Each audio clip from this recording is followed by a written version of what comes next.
everybody. Welcome to Outpost Gray. I am loving this. Everybody's already filling up the chat room. You guys are amazing.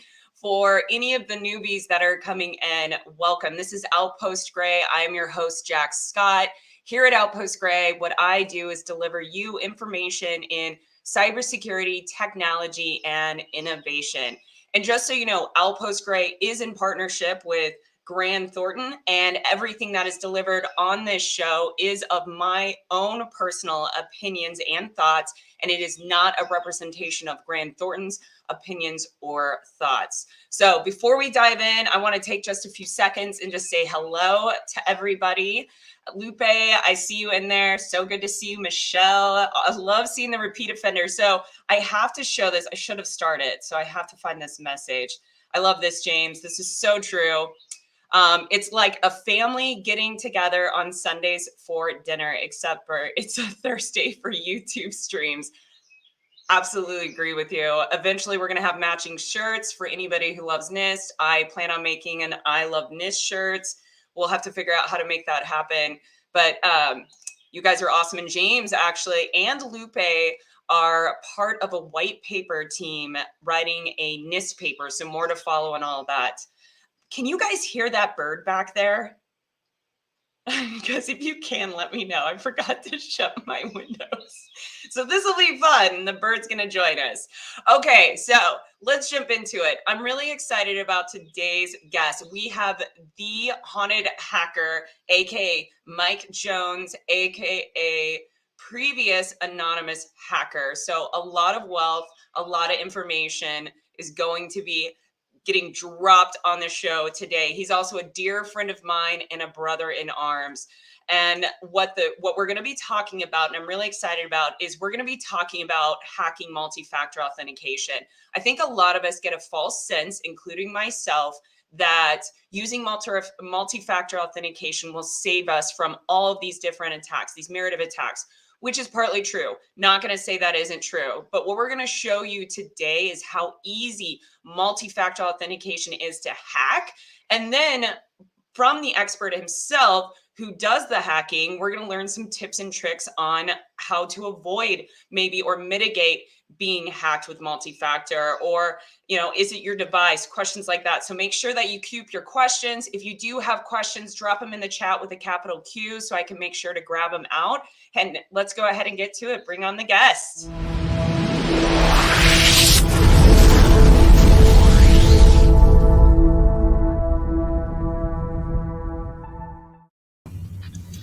You know what I just realized? I forgot to do split screen and show your amazing graphic that I always do, but everybody should know who you are already. You are the Mike Jones, the haunted hacker. How are you doing? What's happening? I'm excited to be here. Thanks for having me again, Jax. Same. I'm so glad that you're able to make it. I know that you're traveling right now. Where are you at? What's going on right here? It looks like you're in a spaceship sort of thing. That's a time portal device behind you.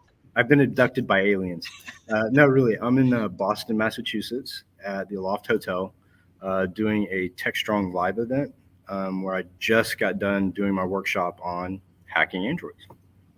Oh my God, that is amazing. And now you're here, and now we're going to talk about this hacking multi-factor authentication, getting into mobile security, which you're an expert in. Before we dive too deep, I know we might have possibly one or two people that may not know who you are. You're kind of one of those people that you're like, share, you don't even need an intro. But if you would take a couple of minutes and share a little bit about your very interesting background and how you got to where you're at today. Sure. So I started off as a curious young kid, and I tell everybody that you're born as a hacker. You learn how to walk, you learn how to talk. You're a hacker from birth. And mine didn't stop there. Joined the military. At a very early age, I was exposed to technology. My dad worked for the NSA. And then as I got older, I started getting more curious. So I went in the military, did SIGINT. I was a SIGINT operator, was in 3 different wars. And now, right after I left the military, got with Anonymous and turned the world upside down and got in a little bit of trouble. And here I am talking about that trouble and trying to help people protect themselves from people like me. Yeah, and we actually had you on, Eric and I had you on the Two Cyber Chicks podcast. So for anybody listening to this, you want to dive a little bit deeper into his story about his life transit, like in anonymous and transitioning out. Highly encourage you to go listen to it. Super authentic interview. Yeah, really emotional, really raw. It was a great interview.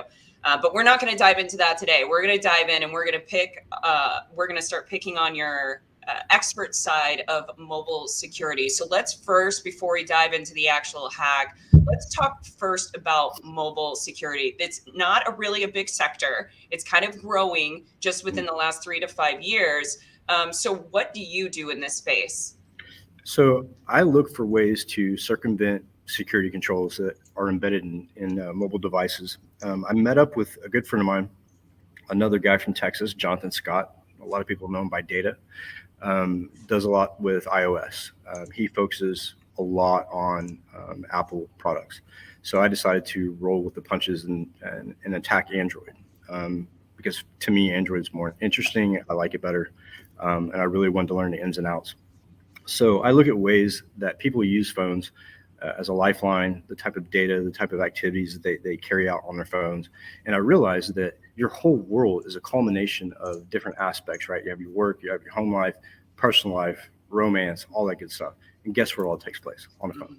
Mm-hmm. So that became my target. And I ran a proof of concept that kind of blew up in my face. It worked too well. And found out that people will download just about anything to their phone. And it gave me access to all kinds of interesting tidbits of information. Yeah. So what caused you to, was this when you stumbled on this, was this me on Signal saying, oh my gosh, I just hacked multi-factor authentication? This was like a few months ago, almost probably longer than 6 or 7. Yeah. I'm going to try to hack this. Yeah, so it was, I remember when I sent you the text, like I literally had hit the jackpot that day by accident and realized that not only was it successful, but it was massively successful, something to the tone of like 4,000 devices. Oh my God. And I realized that the Metasploit framework and MSF Venom that I was using wasn't really doing what I needed it to do. I really wanted the two-factor authentication codes from apps like Google Authenticator and Duo. And you couldn't do that with the framework based on the inability to take screenshots with the code that I had. So I had to come up with a way to hook the application and actually get rolling codes queried, polling every 2 minutes or so. And that time can be adjusted. But it started out with just being able to remote trigger an application. And I thought, okay, wait a minute. So people are getting two-factor authentication codes mailed to them through SMS directly sent to them. But what about the applications? What about Duo? What about the more common used applications in corporate America? And I realized I had to find a way to hook that application, and it was successful and it worked. A lot of that's still under NDA, but hopefully soon I'll get some kind of resolution from that and either release it or sell it. But I did a short workshop today talking about how it's possible, and I gave examples, which I think we're going to do today with one of the videos that triggered the whole research project. Yeah, so are you telling me that you're able to hack all multi-factor authentication, SMS, email, anyway, like the actual multi-factor authentication apps, like you've been able to successfully do all of the vectors? That's scary. That really just means that using MFA, if a threat actor is going to target you and has that capability, it's not going to stop them to be able to get into your account. But with that being said, that means they're still going to have your username and password. They need your username and password. Then they also need to hack your multi-factor authentication. So what's next, Mike? If they have all that and they have MFA, what can we do to mitigate that? You can't. That's the problem, and that's why it's under NDA. Right. So that's the reason why it's under NDA, because even Pegasus malware that NSO Group produced didn't steal two-factor authentication, and to me that was a game changer. But so when you look at just getting two-factor authentication codes, you also mentioned username and password. You also mentioned accounts, right? So taking complete control of the Android phone just using MSF Venom and a payload, you can dump the SMS messages, you can dump the call logs, the contacts. You can actually send messages from the phone as that phone remotely. So there's a lot of capability already built into what we have as pen testers. I just took it a little bit further to gain those access codes, because to me that was the last gate before fighting a boss on a video game. Like, that was the pinnacle. So I'm really excited about it. I wish I could give all the details, but I'd like to make some money off this as well. 100%. Yeah, no. And so it really does sound like we're going right back to the basics of still having strong passwords to be able to secure your phone. So, or the apps that you're wanting to get into with those multi-factor authentication, which I want to ask you a question about like the actual phone password. I'm so into this right now. I keep forgetting to switch the screens back. Anyway, so we've got a phone. I have an iPhone, and you have a 6-digit code. How does that layered security work on a mobile phone? If I have that code, the adversary doesn't know that. I then log into my app. How are they getting into my app, even though it's on my phone, to then, like, do you understand what I'm saying? To then get the multi-factor authentication? Because a lot of people think, well, if they hacked my app, did they hack my phone? Do I need to change my phone password? Do people need to change their phone passwords as often as they do a bank account password? Like, so, yeah.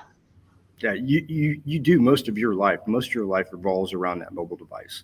So if you're changing your banking passwords every 30 days, you should do the same with your phone, because a lot of your banking information is there already. But what's really cool about like the different types of phones, you mentioned Apple, right? It took law enforcement forever to be able to crack iPhones. We saw it in the terrorist incident out in California. And there's a backlog in most law enforcement agencies of phones that need to have forensics done on them, and they have not been able to break into them. But what I found is, instead of remotely trying to break into somebody's phone, why not use social engineering? Why not have them download something enticing for kids? Let's talk about Fortnite. That was the first APK that I wrote, was for Fortnite, and I packed it full of good code, and it worked. And people download it left and right. We're talking 4,000 people in less than 5 hours. And I used Reddit. I dumped the URL in Reddit and advertised the free game or the free cheat engine, and people just download it like crazy. And they don't even stop when their system alerts them and says, "Hey, this application you're installing may access your video camera, may access your microphone." They don't care, because they know. Kids are very peculiar, because it's instant gratification. They want it now, and they don't care what it takes. And so if you write the APK and advertise it well enough, you'll have tons of downloads. Oh, wow. That's also, when you see a large amount of downloads, that's sometimes how you vet if an application is a legitimate application. So that's another way of fooling users to think, oh, this is legitimate, there's not going to be any issues. We just saw that on a report just recently for a video recording app. It had over 10 million, and that was the max that the number that it can go to on Google Chrome. So it could have easily had more than that. Downloads, 10 million downloads, yet it had been exploited by adversaries. So really nothing's safe. Anything can be hacked if an adversary is focused and determined to hack it. Going back to what you're saying about phones, I've heard different mixed things about iPhones being stronger than Androids. Is there a truth to that, or is one phone better and more secure than another phone? So I look at it as two-pronged, right? So Apple also owns the hardware. They develop the hardware. So inherently, their operating system, that device, is going to be a little bit more secure. However, it's not really the device that I worry about. It's the people behind the device. I had a question in my last talk just a little bit ago, and they were asking the same question. And I said, well, how knowledgeable do you think you are on your device? And they said, well, not very knowledgeable. And I said, well, then your device is probably more insecure than the person sitting next to you. It has little to do with the actual operating system than it does the people behind the keyboard and the behaviors and the tendencies that they have. Yeah, so nothing is secure. I like it. Just keep that in mind. Anything is hackable. There's a comment that Carrie dropped in the chat, and I thought this was interesting. He said, pretty much talking about multi-factor authentication being hacked, is the only way to prevent this having strong passwords. Yeah, so Android phones, that would be correct.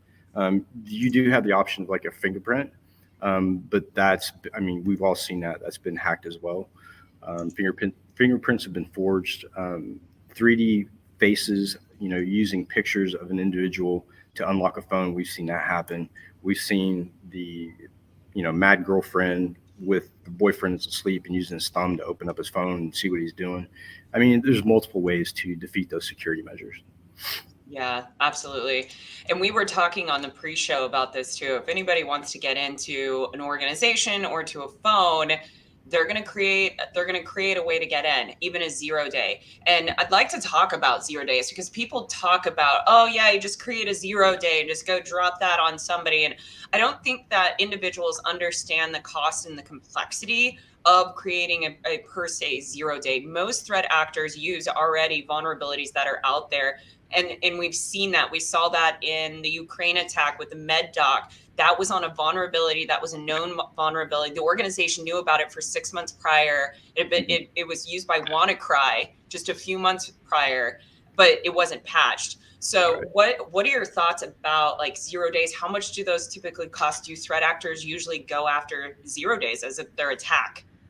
So when I got involved with cybersecurity on a legitimate side, one of the things that interested me was the bug bounty program. But the more people I talked to, the less I was interested. And here's why. Take Jonathan Scott, for instance, goes to Apple and says, hey, here's a vulnerability. You're leaking data.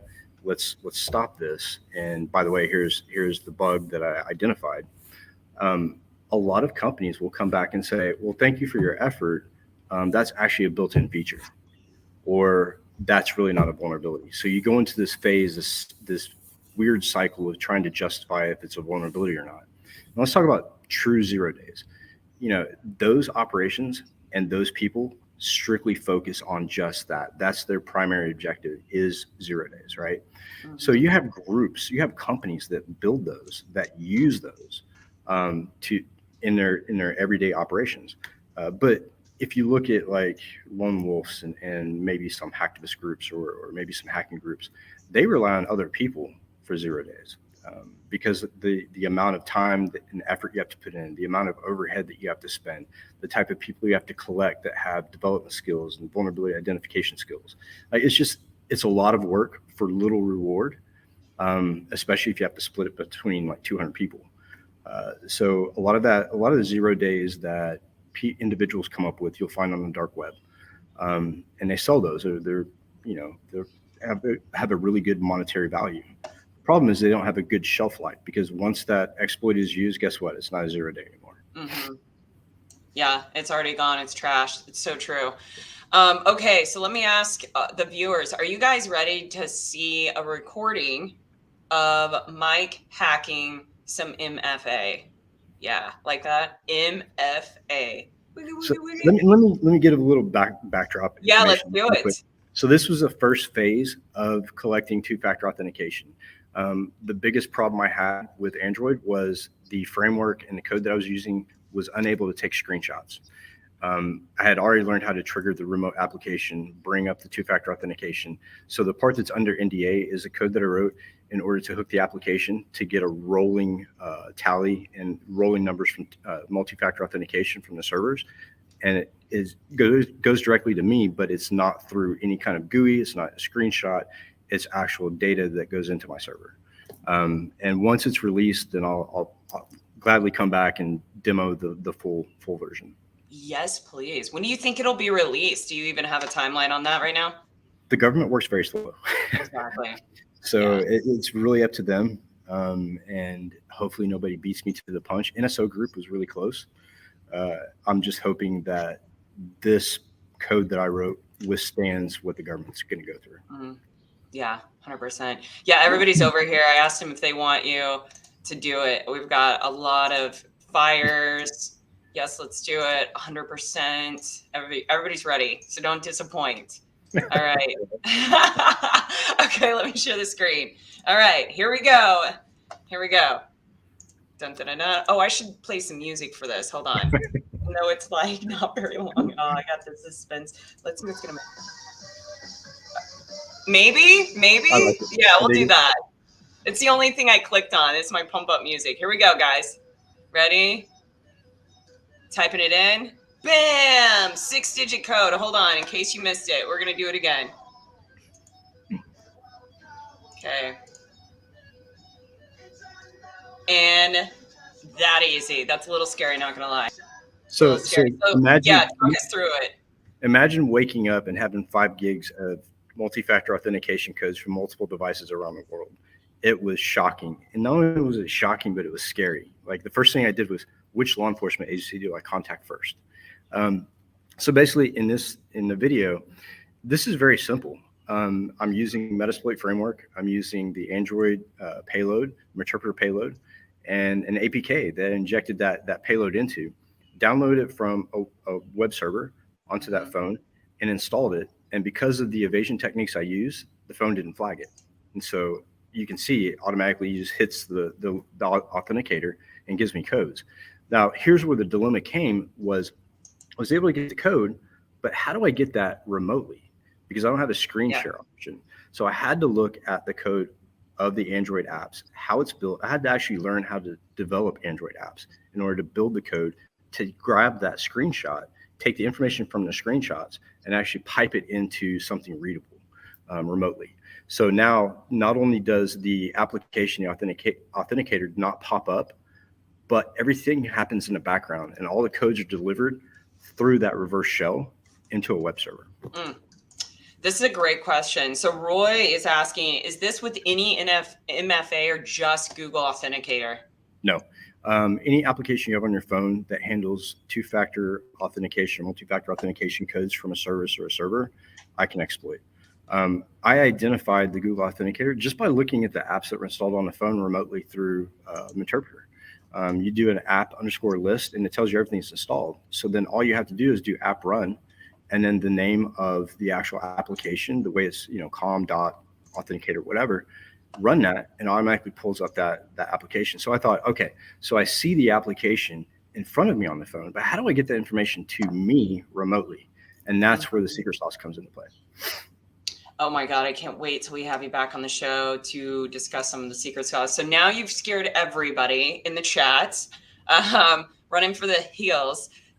What can we do other than securing our phones by using or securing the apps that we utilize that have multi-factor authentication? Should we start looking at with the mindset of, like, for example, LastPass got hacked.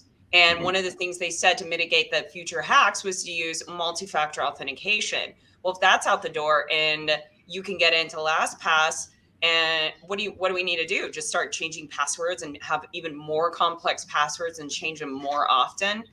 What's really surprising. So when I worked for a large ISP, we had tokens. We had two-factor authentication hardware tokens, which, have their vulnerabilities, but it's not on your phone. Looking at the apps that we download and how everybody has that instant gratification urge and desire, they're going to download whatever they want to download, and they don't care about the risk.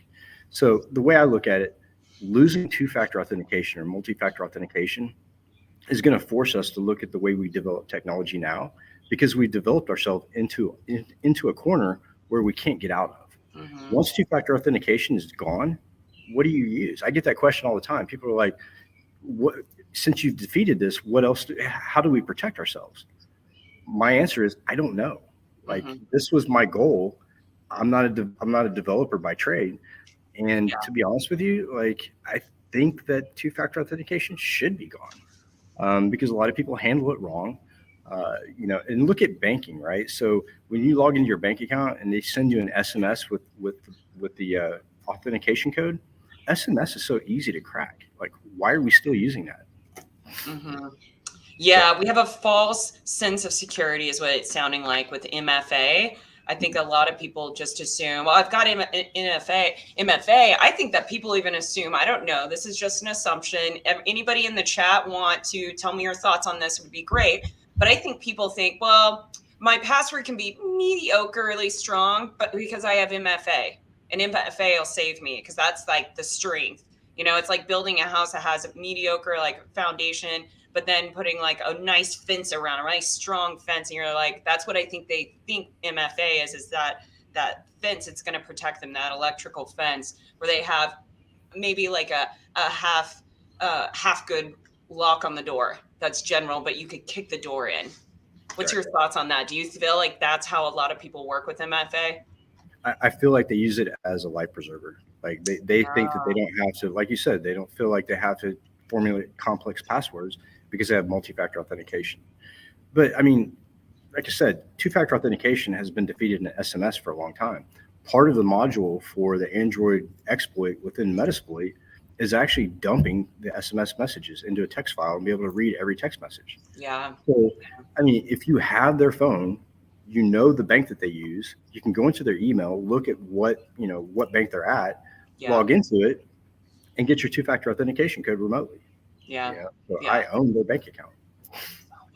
Yeah, it's crazy. Okay, so we've got some questions coming in. For anybody that's on the LinkedIn side, just to let you know, I can't message back, only on YouTube. It's so weird, I don't know. But I'm seeing your questions coming in, and I will definitely get yours answered. So Jose had a really good question. I actually have a follow-up on this question. He says, for the average user, beyond noticing suspicious behavior and multi-factor password policy, is there anything else we can do to protect ourselves? And I know we've kind of talked about this, but I like what he said about suspicious activity. And I want to touch on that because what can people look for to know that their phone could be already hacked in a way? So one of the biggest things I tell people before they even buy technology is before you buy it, learn it. So if you want to buy a phone and you want to use phone for two-factor authentication, for email, all that good stuff, why not take a minute and look at the manual for the phone? Maybe do some research on how that phone operates and different log files within the phone that you can monitor for any kind of breaches or any suspicious activity. Why not do that instead of going out and buying the best new Apple shiny phone without knowing how to use it? Because I think 90% of the people who use phones probably don't know everything about that phone. 100% on that. I think that's on a lot of technology. So great question from Samayan. Sorry if I messed your name up, but he's talking about YubiKeys, and I think this is a really important question. He's asking, will using a YubiKey mitigate this to some extent? Absolutely. So the YubiKey, I use YubiKey quite a bit, just for stuff like LinkedIn and stuff like that. Now, if you use it on Android phone, I'm not really sure how that would incorporate maybe the password strength, but you're also dealing with certificates. And, in some points biometric. It just depends on which key you have. But yeah, that's an extra level of security. And I really like the hardware option of multi-factor authentication because it's something in my hand, something tangible, and I can look at, I can protect it. I can't protect the server side, so we have to rely on the companies to provide that security and know what they're doing. But on the user side, I would much rather use a code, like a code off of a hardware piece, than something out of, like, let's say, Authenticator. Because you have to also take into account all the other apps you download. You're assuming those are clean and they're not infected. So you may already have people in your phone looking at your codes. You don't even know it because you don't know your phone that well. Yeah, and just to explain to everybody who may not know what a YubiKey is, highly encourage you to get one. I actually received one to demo. I need to demo it. This is a great opportunity for a follow-up episode. But what it is, there's like 3 or 4 different kinds depending on the organization you go through. But one that I've used is it'll go into your USB, and I would log on to the computer, and my multi-factor would be me touching it with my finger. I would tap it. It would populate a very large code, not 6. It would be like, I think it's 13. It's RSA encryption. Mine was RSA encryption. And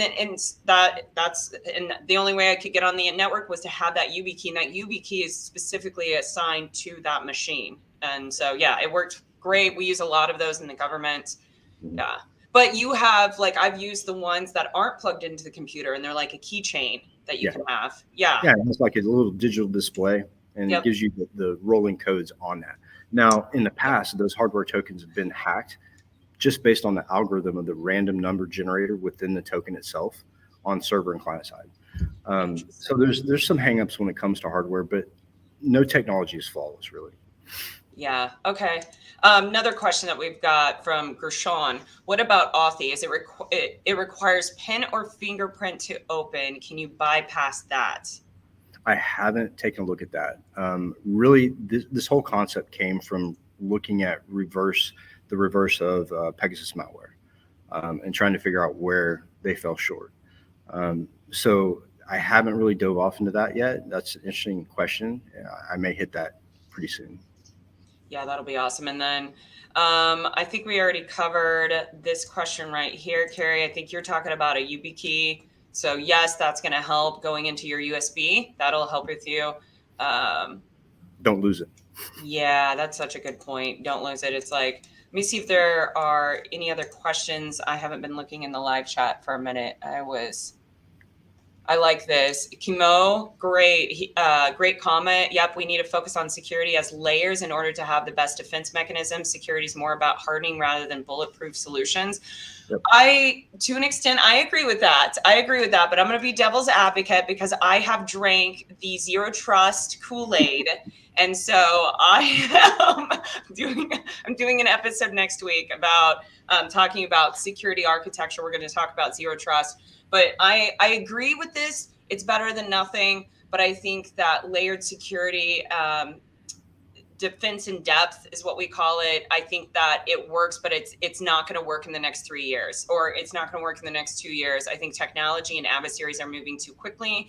And before you know it, we're just going to keep layering things, and that's not going to solve our problems. We're going to become overly complex on that. What are your thoughts on that? Layered security is great. However, when you create layered security, you also have actors who look at the layered security as an onion, right? And we're just going to peel back layer by layer.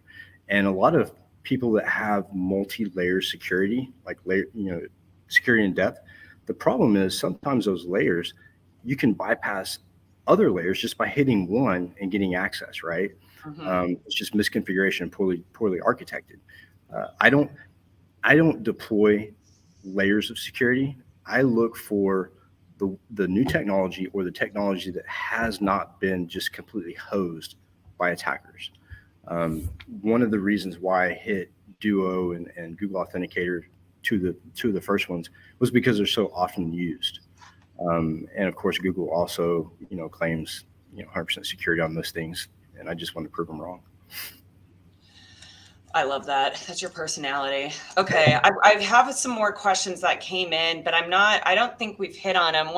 Jack, I'm not entirely sure of this question. So I'm going to bring it up. Maybe you understand it, Mike, but I think maybe there's a word missing. So would the call with a code be compromised too with any of the 2FA, MFA options? Maybe I don't know. So yes. Okay. I figured you would know. It's probably a technical question. Yeah. I think he's talking about the actual call from like an institution, right? So whenever you're trying to authenticate yourself, let's say to a bank, and they actually call Got it. Okay, makes sense. So yes, that will work. However, if I'm in that phone already, and let's say they leave a voicemail, I'm going to call that number back myself. So the social part of it, the psychology part of it, is a huge portion of why this exploit was successful. Just luring people to download the APK and making it enticing enough to where they disregarded any kind of messages. Like, that was a huge part of it. You can always put layers of security in place, but people are always going to be the primary target. Mm-hmm. Yeah, and I avoid the call with codes. But now that you've said that, I might start using call with codes versus doing the ones that are sent to my email or phone. So that was a great question, Jack. Richard, good question. Does this work? Because we talked about this, Mike. Does this work if you have fingerprint or face scan set up to save putting details in? Drum roll, please. No. Yeah. It still works. And we talked about this before the show. I've seen people 3D printing faces from photos to get into phones or get into devices based on the telemetry of the face and the shape or whatever. Fingerprints, I mean, how many times have you seen in a movie where people go with baby powder to a keypad and get 4 of the digits and just have to get them in order? Fingerprints are easy to spoof. All you got to do is lift a fingerprint using the same stuff law enforcement does, and then you make a mold and you pour resin or rubber into it and you have a finger. Or you can just use your spouse or whoever who's asleep and just use the actual finger to get into their phone. That's so true. I've heard those stories. And the face scan's a little harder because your face has to be awake. Your eyes have to be open. You've seen them on TV where they try to do it, but I don't think that works. Never done it. Never done the face scan. Kimberly was asking a question about the keys. Is there anything to be wary about using a UB key? Yes. So there are companies out there that sell on Amazon that claim that they're UB keys. You'd be surprised where the company's actually from. I'll give you one guess. But, China is definitely playing the game of let's produce some technology like the US. However, let's also compromise whatever device they're using as well. So be careful where you buy the UB key. Certify the fact that it is from UB key. Also, don't lose it. When I moved from London to the US, I had a UB key for my old Twitter account, and Twitter is very poor at customer service. So when I lost the UB key, I also lost that account. So I've been trying to get that back, and it's a hassle. So don't lose it. Yeah, and that's interesting you say that about China, and Kimberly made that very same comment. So how can somebody verify if they're going to buy it outside of just like the organizational online? How can they verify that it's legit? Because you can sometimes get it cheaper, or would you say just buy direct from the vendor? I would say buy direct from the vendor.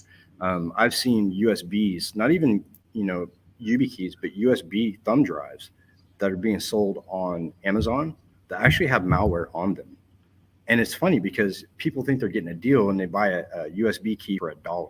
Yes. Obviously, there's something wrong there.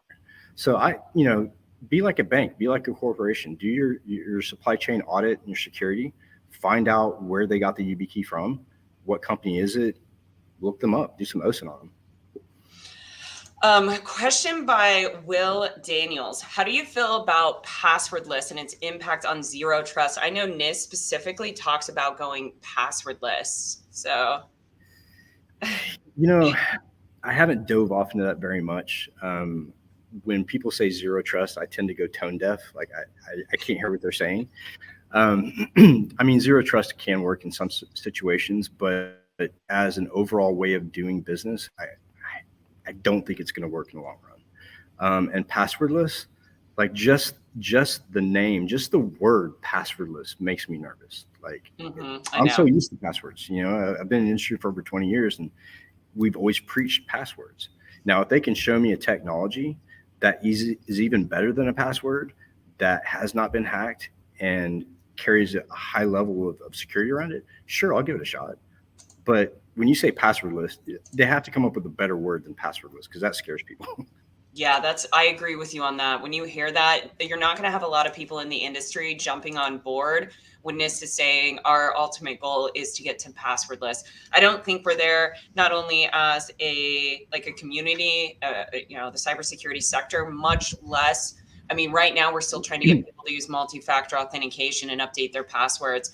If we tell them passwordless, they're just going to go hog wild and not realize the implications that could cause globally for just overall security. It's a scary thought. Yeah, I'm with you on that. Big zero trust fan though.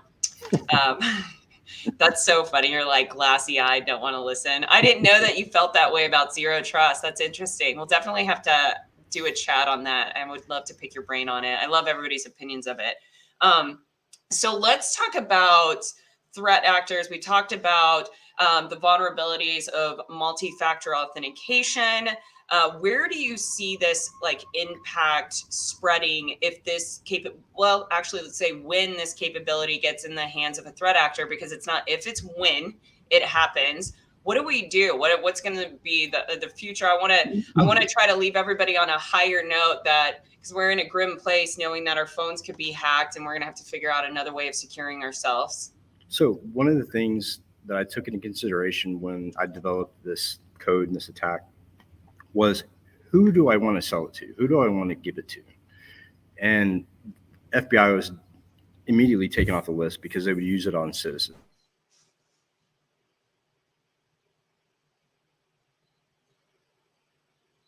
Uh-oh.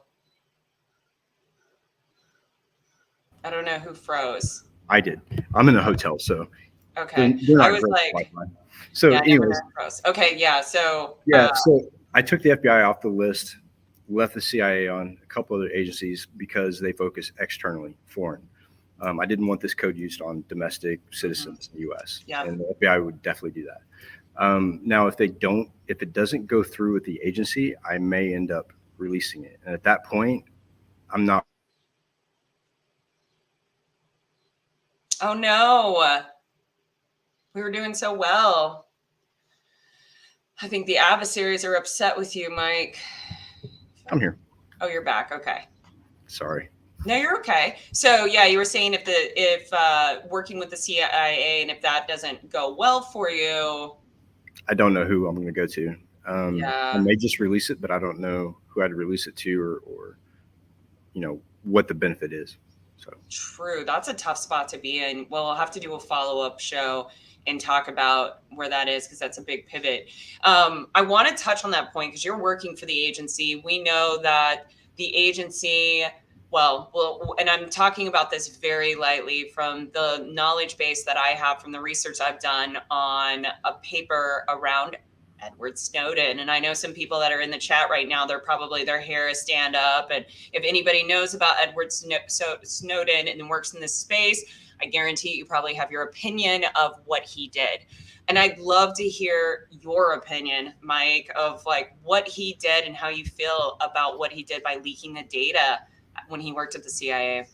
So my thing with Edward Snowden, what he disclosed about X key score, we already knew. We already knew people were being traced and recorded and intercepted in the U.S. We knew the government was already doing that.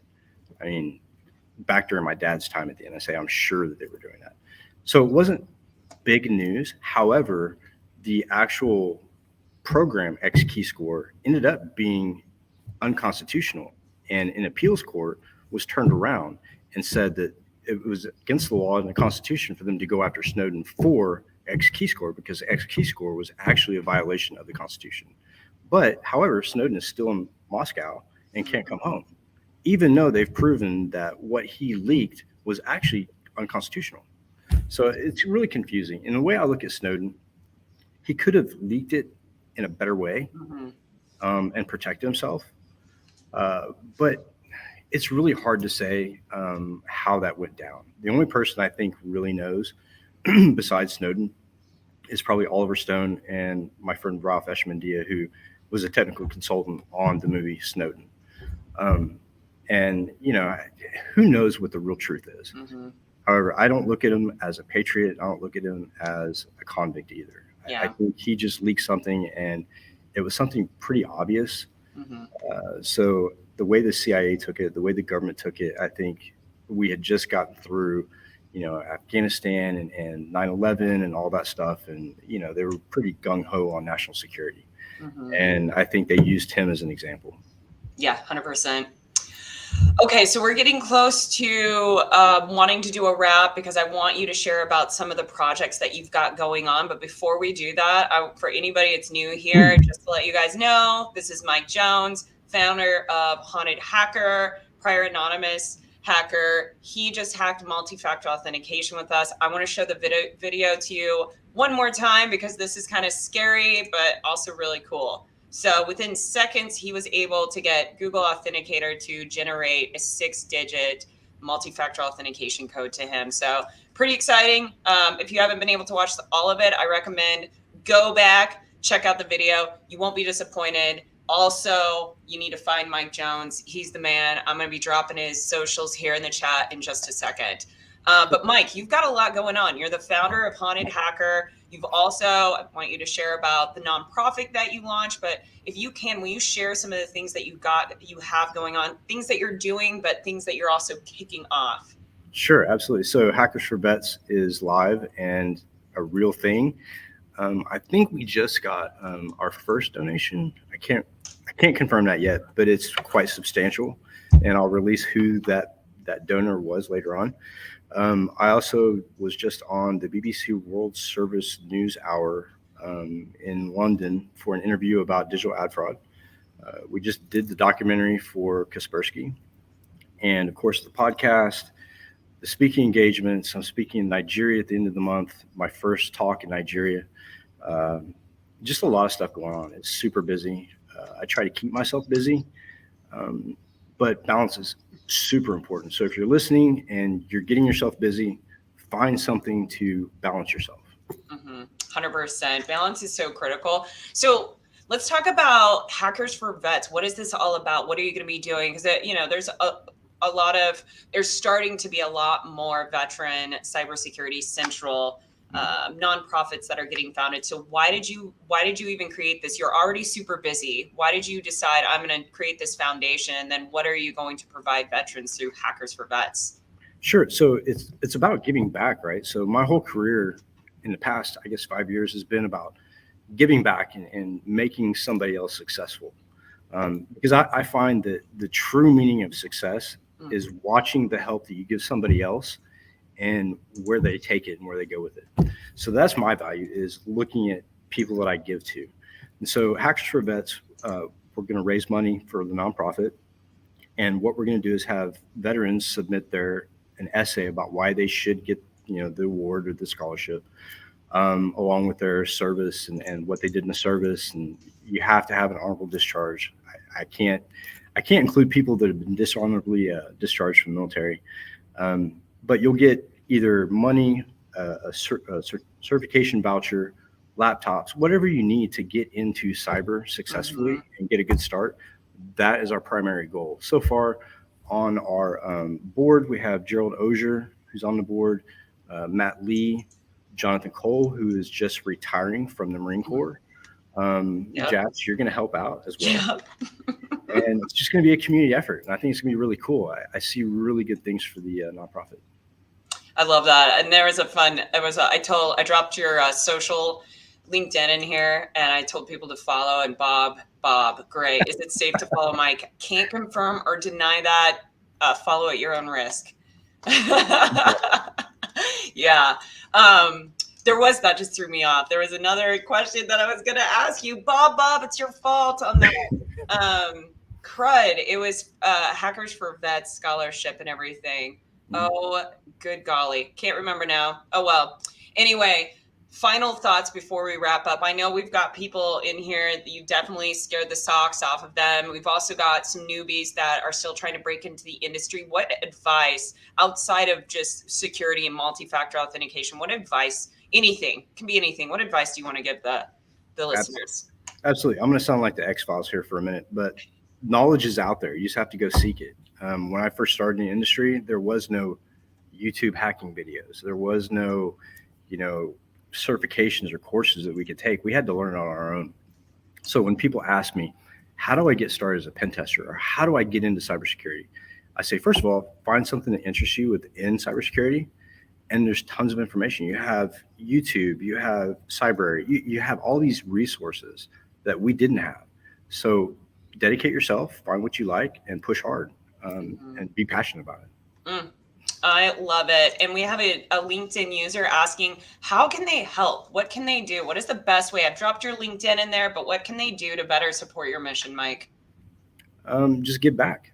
I always tell everybody that I work with that, if you really want to help me, help somebody else.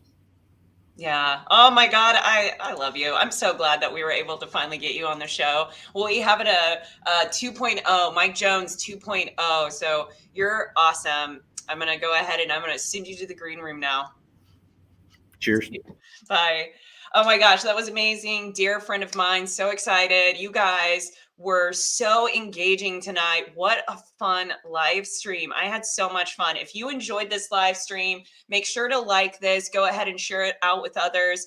Again, if you're new here and you've never come to an Outpost Gray live stream, first off, welcome to the community. We are a family here. You can just ask James about that. This is our awkward Thursday nights together. We typically spend right now at Outpost Gray, and then what we do is we head over to Simply Cyber right after this.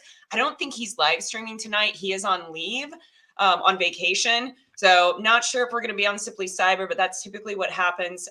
We go live every Thursday from 3:30 to 4:30.